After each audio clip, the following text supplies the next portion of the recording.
Entré a clase. Entré a clase ahorita.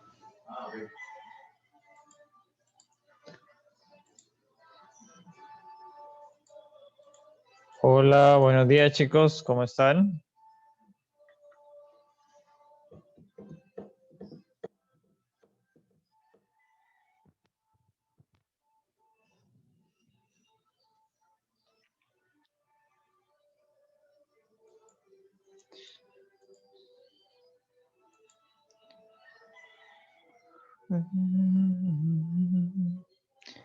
Gina, ¿me escucha? Exxon, ¿me escucha? Buenos días. Buenos días, sí, señor. Hola, profe, Hey, buenos días. Sí, ¿cómo han señor, sigue. estado? Ok, ya empezaron a salir los... Bien, profe, gracias a Dios. ¿Y usted? Bien, estamos aquí tratando de encontrarnos hoy porque hoy que iniciábamos los encuentros el internet está de ataque. Sí, eso nos hemos dado cuenta. Así que como que no quieren que existan las clases, los encuentros. Esperemos que pronto nos vengamos al aula para facilitar las cosas. Ahí sí. Bien, voy a invitarles a inclinar su rostro. Vamos a orar en tanto que tres que les di la entrada antes que ustedes puedan ingresar. Oramos, amado y bondadoso Señor, te damos gracias por tus cuidados, por tus bendiciones. Oramos, Señor, por los chicos del grado 10º. Son jóvenes que están en crecimiento, que están en maduración, que están en toma de decisiones.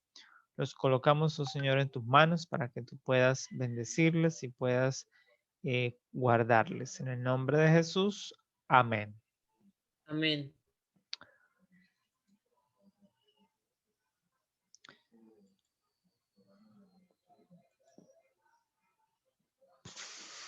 Sociales 10º.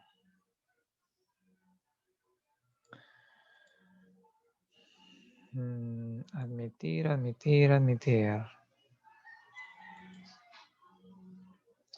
Bueno.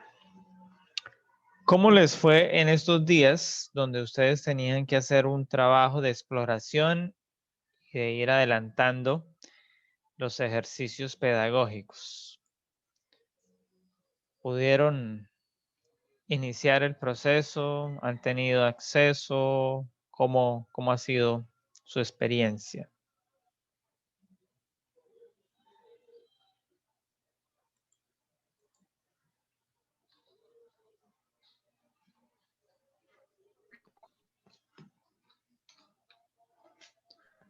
La verdad, profe, hasta hoy empecé, hasta hoy que ya tengo acá el computador y con acceso a internet, que no había podido conseguir el cable de red, ya hasta hoy empecé con las tareas, con la tarea suya. Ya viene el punto 6, profe. Ok, bueno, tiene según... Déjame compartir, visualizamos el Classroom. ¿Están viendo la pantalla?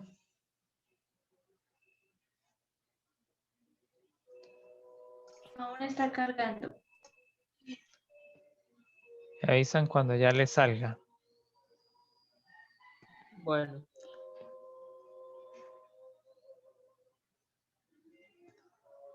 ¿Listo? ¿Ya? Aún, ya. Bueno, entonces, para los que ingresaron antes, para los que están ingresando hoy, se dan cuenta una vez ingresan que están cargados pues todos los contenidos. Estos contenidos son los que abordaremos. Hay algunas actividades que las modificaremos quizás, agregaremos otras, quitaremos algunas, pero estas son las que están construidas en base a la experiencia del año anterior. Y por ello, pues ya está todo el contenido de lo que vamos a abordar. Sin embargo, con ustedes, la instrucción que se le dejó en este video instructorio, pues es que no se fuera a estresar por todo este mundo de cosas que hay para hacer y demás. No, cada cosa tiene su tiempo. Entonces, se les dio la orientación para que trabajáramos en estos aspectos durante estas primeras semanas. Como ustedes saben, ya esta es la tercera semana de clase y la cuarta semana del cuarto periodo. Es decir, ya estamos llegando casi a mitad de periodo y estamos haciendo, todavía algunos apenas se están inscribiendo. Entonces necesitamos que agilicen ese proceso. Entonces para mañana tienen la entrega de lo que es el primer elemento, la primera actividad que tiene que ver con los factores de la violencia en Colombia. ¿Qué es lo que ha impulsado el fenómeno de la violencia en Colombia en los últimos años del siglo XX y que siguen siendo pues los fenómenos que impulsan hoy en día los escenarios violentos que tiene nuestro país? Entonces, dice que ya hay 14. Si sumamos 2 y 12 son 14 que están matriculados en el Classroom, los cuales pues podemos evidenciar así aquí quienes están matriculados en Classroom. Son 14 estudiantes. Aquí me dice 14 y me los lista por nombre propio. Lo cual significa que si comparamos esto con la lista oficial de estudiantes, nos faltan estudiantes todavía en matricularse en esta área de sociales. Aquí tenemos 10º. Y en 10º, entonces tenemos que oficialmente tenemos exactamente 15 estudiantes. Quiere decir que todavía nos falta entonces un estudiante en Classroom. Necesitamos que prontamente se ponga al día este. ¿Ustedes identifican quién falta? Johnny de Barrio. ¿Quién? Profe, es que se ve borroso. Ah, Ya bueno. veo. Sí, está todo borroso. Ustedes pueden Yo no abrir lo allí el suyo y ver. Van a la pestaña personas y ven ahí sus compañeros, identifiquen al que falta. Y si lo pueden contactar, escribirle, díganle que ya vamos en la Creo mitad que del falta periodo. Posada, profe. Ok, entonces hay que escribirle a este paciente. No, yo acabo de entrar. Yo me acabé de inscribir en la clase. Ah, bueno, Ah. ahí, entonces, bueno. Entonces después miraremos quién y le escribiremos a través del titular para que se pellizque y sea más ágil. Entonces, hoy, que es nuestro primer encuentro que tenemos acá a través de las tecnologías, este encuentro sincrónico, entonces vamos a socializar. ¿Qué vamos a socializar? Vamos a socializar los contenidos. Entonces, este periodo estaremos trabajando la segunda etapa violenta en el siglo XX. Es decir, que Colombia tuvo dos momentos de violencia en el siglo XX. Una que estuvo a comienzos del siglo y la otra que está a finales del siglo. La primera etapa la estudiamos en el periodo anterior y veíamos que tenía que ver con la violencia bipartidista. Después de mitad de siglo, Colombia deja de ser básicamente bipartidista y empieza a haber una pluralidad un poco más democrática y surgen nuevos grupos y nuevos actores, nuevos fenómenos que van apareciendo con el correr de los años del siglo XX. Entonces son los elementos que están aquí. Y en esta primera etapa, pues ustedes analizaban entonces los primeros contextos que tenemos ahí.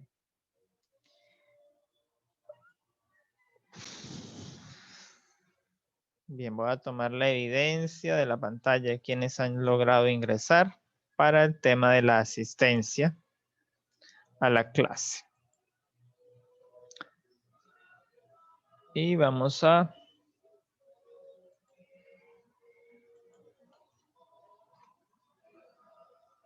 volver a compartir. Entonces ya en los primeros factores de violencia que tenemos, entonces si nosotros abrimos este documento, que es el del trabajo que usted debe entregar mañana, entonces vamos a encontrar que están los actores o los factores políticos. Es decir, todavía la lucha bipartidista viene hacia la segunda mitad del siglo XX, especialmente en los cambios de poder que se han suscitado hacia mitad del siglo XX. Ustedes recuerdan que a mitad de siglo se da la muerte de un importante líder del pueblo. ¿Recuerdan cómo se llama? ¿O cómo se El llamaba este billete hombre? de 10, Que de 10, fue, se conoce el hecho del Bogotazo, el 9 de abril. No, no sé. Pero es el que está en el billete de 1000. Jorge Eliezer Gaitán, ¿no es? Jorge Eliezer Gaitán, muy bien. Entonces, Gaitán muere porque los caudillos de la oposición o los caudillos que gobernaban el país, la élite gobernante, lo ve como un enemigo que estaba moviendo las causas sociales, estaba liderando el sentir del pueblo y de haberse realizado aquellas elecciones, él hubiese sido el presidente. Y eso hubiera llevado a unas reformas, a unas estructuras donde se hubiera apoyado más al pueblo. Pero pues los gobernantes de la época no lo permitirían y entonces se ejecutó ese magnicidio. Entonces ahí vienen unos elementos que aumentan la violencia y se incrementa. Luego está entonces el cambio de política cuando viene el periodo de la dictadura de Rojas Pinilla y finalmente entonces el Frente Nacional. Luego del Frente Nacional entonces ya tenemos un proceso democrático de elecciones, pero hay unas elecciones donde uno de los candidatos apoyado por la élite gobernante logró hacer fraude y se robaron básicamente las elecciones y eso lleva al surgimiento de nuevos actores violentos, como es el caso del M-19, que surge allí en los años 70. Y posterior a eso, entonces tenemos procesos que llevan a sacar a flote la realidad del narcotráfico en Colombia, del paramilitarismo y entonces aunan fuerzas para incrementar las olas de violencia en el país. Dentro de los factores económicos, pues están entonces los elementos migratorios que han ocurrido en el país y que han ayudado a unas regiones, pero que han empobrecido a otras regiones. Están los elementos culturales y están los factores sociales. Entonces son los que están allí en ese contexto. En el panorama de violencia, entonces, ayer celebrábamos el 20 de julio. Un 20 de julio que nos recuerda los inicios de la República, el proceso de independencia. Un 20 de julio de hace más de 200 años atrás en una plaza de Bolívar en Santa Fe. ¿Qué ocurría? Querían ser independientes los criollos, entonces fueron a de un señor español que vendía floreros y le dijeron que se lo podía prestar y pues el señor dijo que Llorente. bueno, una revuelta. Y entonces hubo una ¿qué? Revuelta. Aprovecharon porque era intencional, la querían hacer. Aprovecharon el momento. Una Sí. revuelta. La excusa fue que el chapetón no les prestó el florero y el florero se rompió y entonces vino la disputa. Entonces, esto nos recuerda que Colombia ha estado inmersa en conflictos desde su comienzo. ¿El proceso de conquista cómo fue? ¿Fue pacífico o fue violento? Violento. Cuando llegaron aquí los españoles, los conquistadores, llegaron con armas, llegaron instigando a la población raizal, a la población autóctona y los reprimieron, los ejecutaron en muchos casos, los esclavizaron en otros casos, así que fue un proceso violento. Luego se desarrolla el periodo de la colonia, donde los peninsulares, los que habían llegado, se establecen y establecen un status quo aquí en la colonia y empiezan entonces a ser quienes gobiernan. Justamente durante la época de la independencia, pues estos peninsulares que se habían radicado en el territorio, tienen hijos y los hijos empiezan pues a ver que a ellos no los están teniendo en cuenta, que siempre que van a nombrar un funcionario viene otro personaje allá de la península. Entonces es ahí cuando se dan los procesos de independencia. Son los hijos de los españoles, denominados criollos, los que lideran entonces este proceso de independencia. Y a partir de ahí, pues entonces ya entramos al siglo XIX, conocemos las guerras civiles del siglo XIX, la guerra de los 1000 días, los conflictos regionales, las guerrillas liberales, los pájaros, el otro grupo de élite de la policía, que eran la chulavita, que hoy se les conoce a estos grupos como el SMAP. Ese sería el término para aquella época. Eran grupos especializados para frenar las protestas, para frenar a los opositores. Y en el siglo XX, pues tenemos entonces los fenómenos de la violencia bipartidista hasta el gobierno militar, que es la dictadura de Rojas Pinilla. Esos son los elementos que tienen para analizar en este contexto y para lo cual se les suministran unas 12 preguntas para hacer el abordaje de ese contenido. Entonces ahí está, enumere las manifestaciones de violencia en Colombia, enumere los factores políticos que han generado violencia en Colombia, por qué las instituciones estatales resultan asociadas a la violencia en Colombia, como el clientelismo. ¿Alguno de ustedes comprende este término, clientelismo? No, señor. ¿Alguno tiene a la mano algún diccionario por ahí que pueda consultar? ¿O alguno tiene la facilidad de googlearlo en... Ya. Es un intercambio extraoficial de favores en el cual los titulares de cargos políticos regulan la concesión de prestaciones obtenidas a través de su función pública o de contactos relacionados con ella. Es el fenómeno que hoy Duque está usando, el clientelismo. Nombra a sus amigos, a sus compañeros de colegio, de universidad, en los cargos políticos. ¿Y eso genera qué? Un descontento social que genera violencia. Entonces no es un fenómeno nuevo. No es un fenómeno nuevo, sino que viene de tiempo atrás. La corrupción, ¿entienden el término? ¿Hola? Sí. Sí. ¿Hay corrupción? Sí hay. ¿Hubo corrupción en Colombia? Sí. Sobra. Sobra, muy bien. Actualmente le cuesta al país cada año 50 billones de pesos. O sea, 2 reformas tributarias de las que iba a imponer Carrasquilla. Y si lo ponemos en términos de la nueva reforma que el gobierno tiene, que son 16.2, eso quiere decir alrededor de 3 reformas tributarias.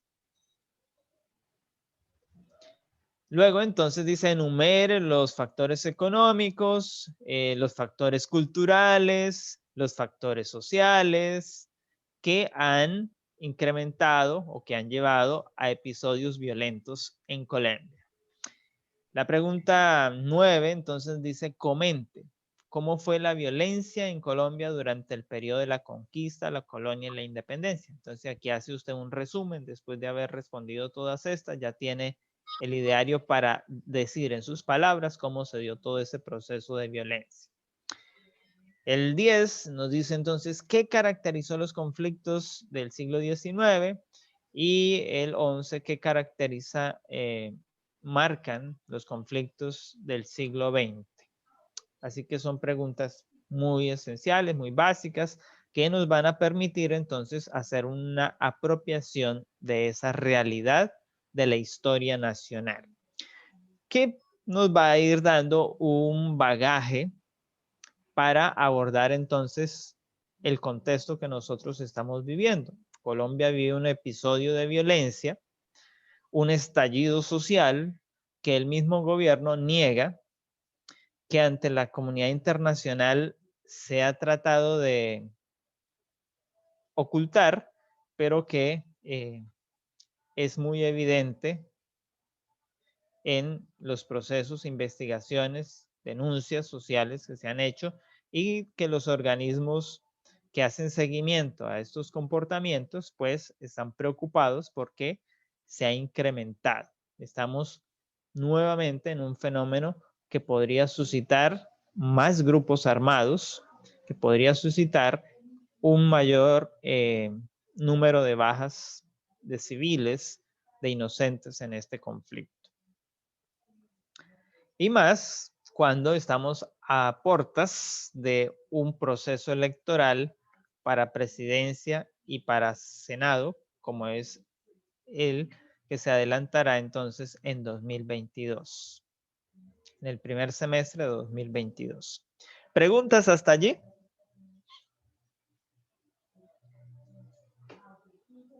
No, señor. Muy bien, entonces vamos a ingresar al capítulo del paramilitarismo y el narcotráfico en Colombia. Esta es una historia que viene de tiempo atrás. Es una historia que ha sido presentada al mundo, que ha sido vendida al mundo y a los jóvenes en Colombia a través de la pantalla con las teleseries, las novelas y las películas que muestran este fenómeno que se vivió en Colombia, que es el narcotráfico. Y junto con el narcotráfico, pues entonces también van haciendo de la mano el fenómeno del paramilitarismo. Hoy el paramilitarismo se supone se acabó, porque con el presidente Uribe se dieron unos procesos de paz, de desarme, de desmovilización y aparentemente se terminaron. Pero la realidad que tenemos en nuestros días es que están surgiendo algunos grupos por allí que están en la línea del paramilitarismo. ¿Cuál es la diferencia entre el paramilitar y el guerrillero? Los dos están fuera de las Fuerzas Armadas del Estado, pero los paramilitares se alían o hacen alianza con las fuerzas del Estado, bien sea con la policía, bien sea con el ejército, con la armada, para delinquir. Entonces, a diferencia de los movimientos guerrilleros que confrontan de manera frontal a las fuerzas del Estado. Entonces, eso los diferencia. Porque los dos, tanto guerrilleros como paramilitares, están involucrados en procesos de microtráfico, de sicariato, de violencia, de masacres. No habrían allí elementos que los diferencien, pero sí en su relación con los organismos del Estado.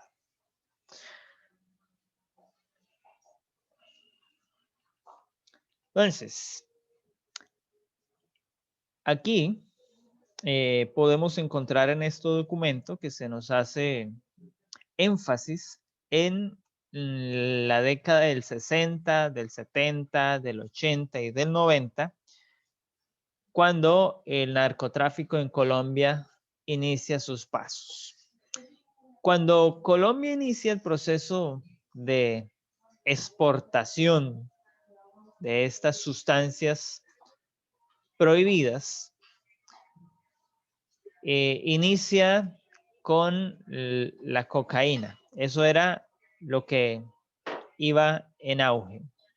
Luego se le suma entonces la marihuana y finalmente en la década de los 90 entonces se le suma la heroína. Ya en el siglo XXI, pues tenemos que hablar de otras sustancias psicoactivas que también se exportan desde nuestro país, pero todavía siguen siendo la base del narcotráfico en Colombia, la exportación de la base de coca o la exportación de heroína. Entonces, en estas décadas tenemos el surgimiento de varios ya denominados carteles de la droga. ¿Y recuerdan ustedes algunos que les vengan hacia la mente? El de Cali, el de Medellín. Ok, muy bien. Entonces ahí tenemos dos grandes carteles que se pelearon el territorio, se disputaron la hegemonía del país. El cartel de Medellín llegó a sobreponerse al cartel de Cali por una figura en especial. Un hombre que hacía parte de la política en Colombia, que llegó a ser senador de la República de Colombia. Este fue Pablo Emilio Escobar Gaviria. Muy bien, gusto. Pablo Emilio Escobar Gaviria, que gracias a las teleseries, las novelas y todos estos que han hecho énfasis, se ha convertido en un héroe para la juventud colombiana. Y muchos jóvenes quieren ser como Pablo Emilio Escobar Gaviria, porque se les ha vendido una figura de un hombre que hizo cosas buenas, sí, pero no se le ha romantizado su experiencia delictiva del narcotráfico. Entonces, el narcotráfico de los carteles genera una guerra que no solo fue contra los grupos insurgentes ni contra el Estado, sino que la población civil termina pagando las consecuencias. Las ciudades fueron amedrentadas. Habían bombas que estallaban todos los días casi en Colombia. Se secuestraban aviones con todos sus ocupantes.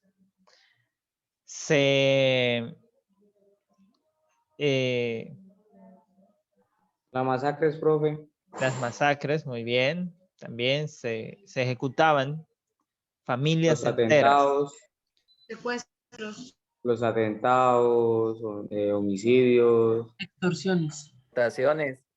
Entonces, Un poquito. a todo esto, pues los grupos guerrilleros vieron también que el negocio de la droga era rentable y se unieron al conflicto. Así que fueron cimentando, fueron empoderando el narcotráfico como una actividad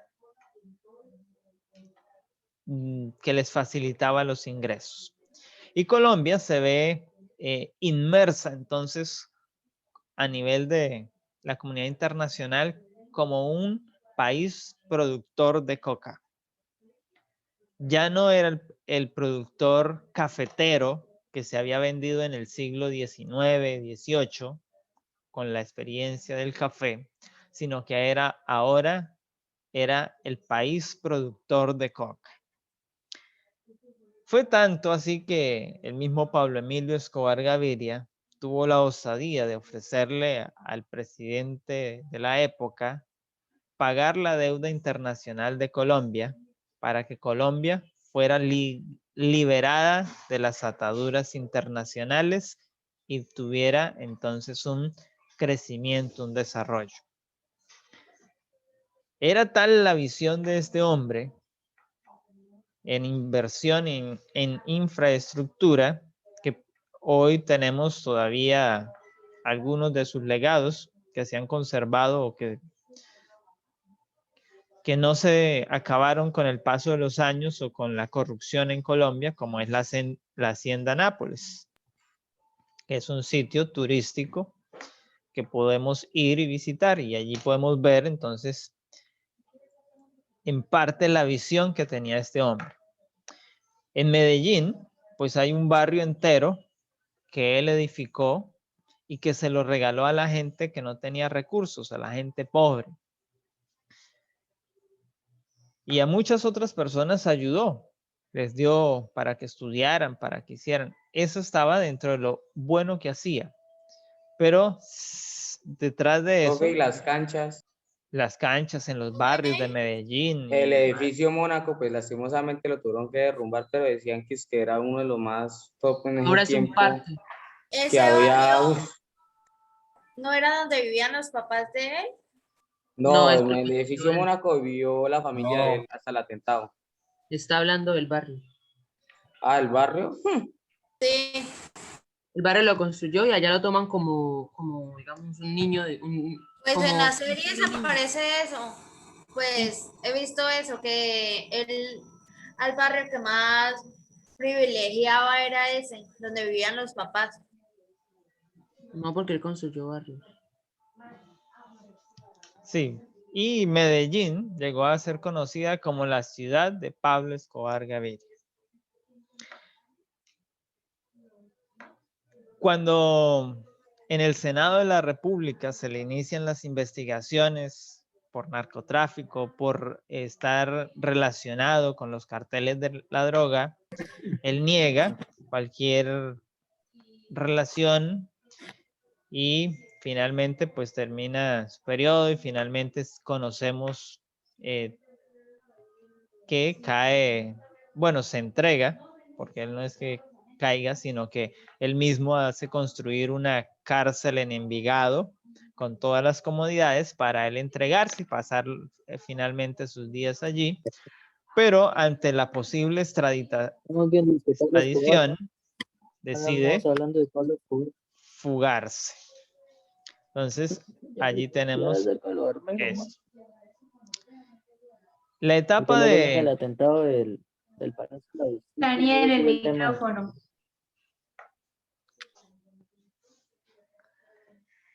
Ok, gracias.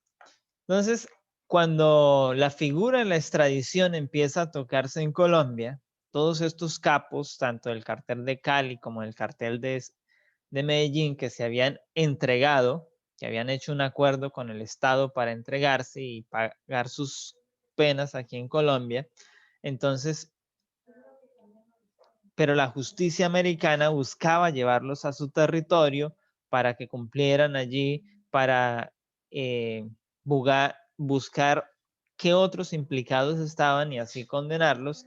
Entonces, Pablo decide fugarse y ahí es cuando en ese proceso, pues, terminan asesinándolo. Pierde su vida y allí termina la historia de Pablo Emilio Escobar.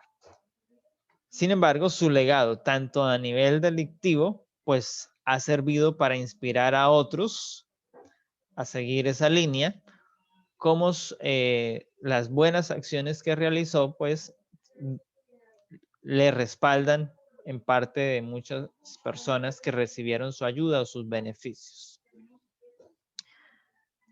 Las víctimas que se pueden contar de estos, pues están entonces los políticos, está la justicia, los jueces, los magistrados, los policías, los soldados, los mismos periodistas y los ciudadanos del común, que eran pues asesinados de manera selectiva, que enfrentaban las acciones terroristas, que enfrentaban los secuestros, que enfrentaban las desapariciones por confrontar, por perseguir o por investigar hechos relacionados con el narcotráfico.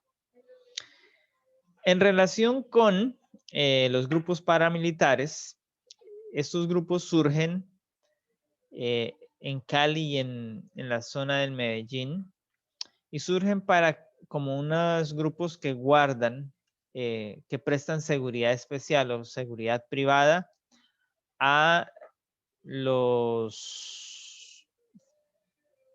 hacendados, bueno, en Boyacá se daría el fenómeno de para los esmeralderos y ya en el caso de Medellín, de Antioquia, se daría para cuidar entonces los mismos cultivos ilícitos. Y dentro de esos, pues surgen grupos de izquierda y grupos de derecha. Grupos de izquierda que buscan el bienestar social y grupos de derecha que buscan favorecer a quienes son los privilegiados. Así que empiezan entonces esos grupos a organizarse y a crecer, a hacer alianzas entre ellos, hasta conocer el grupo más expandido en Colombia, que es las AUC, las Autodefensas Unidas de Colombia, que llegó a unir varios grupos de estos grupos paramilitares. Entonces, dos funciones que realizaban eran organizaciones de vigilancia que prestaban un servicio a terratenientes y les brindaban su seguridad en las haciendas y en las regiones determinadas. Pero eran organizaciones armadas, así que eran otro ejército que tenían una cobertura regional. Y en ese proceso entonces empiezan a unirse con el Estado para confrontar la guerrilla o para confrontar a otro cartel. Los de Medellín se aliaron con la policía, con el ejército, para derrocar al cartel de Cali y quedar ellos con el emporio del narcotráfico.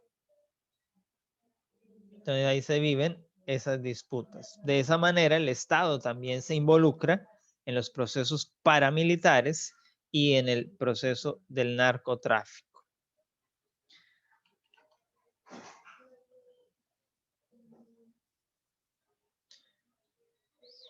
Y aquí, en esta otra fase, entonces tenemos los diferentes momentos que se tienen de los llamados grupos paramilitares. El primer momento de los paramilitares se daría en la región del Magdalena Medio y de los Llanos Orientales.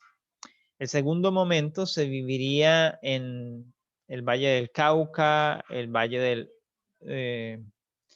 de lo que son el río Cauca, el río Magdalena, hacia el Urabá antioqueño, Putumayo, la costa atlántica, todo eso son donde van surgiendo entonces grupos paramilitares.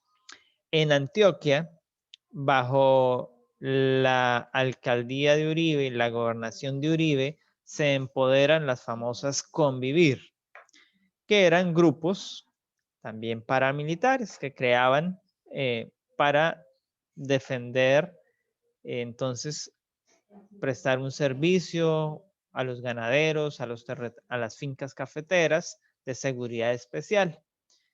Pero se involucran con procesos de narcotráfico. Como les decía, se aliaron con los narcotraficantes para hacerle la guerra a los del cartel de Cali y entonces ahí empiezan estos procesos. También en la zona de Antioquia, pues nacen las AUC, las Autodefensas Campesinas de Córdoba y las de Urabá. Entonces ahí están las ACCU. Ya para un cuarto momento, en la última etapa del siglo XX, entonces se tiene la consolidación de las AUC y con un bloque central, el bloque Bolívar, y con los hermanos Castaño como las figuras más ponderantes de esta etapa. Y ya bajo el gobierno de Uribe, pues se tienen los procesos de paz con las AUC y se dan lo que se conoce como la Ley de Justicia y Paz, que se equipara en algunos términos con lo que es la JEP ahora, los acuerdos de La Habana, de una justicia transicional. Pero la justicia, la ley de justicia y paz buscaba que los paramilitares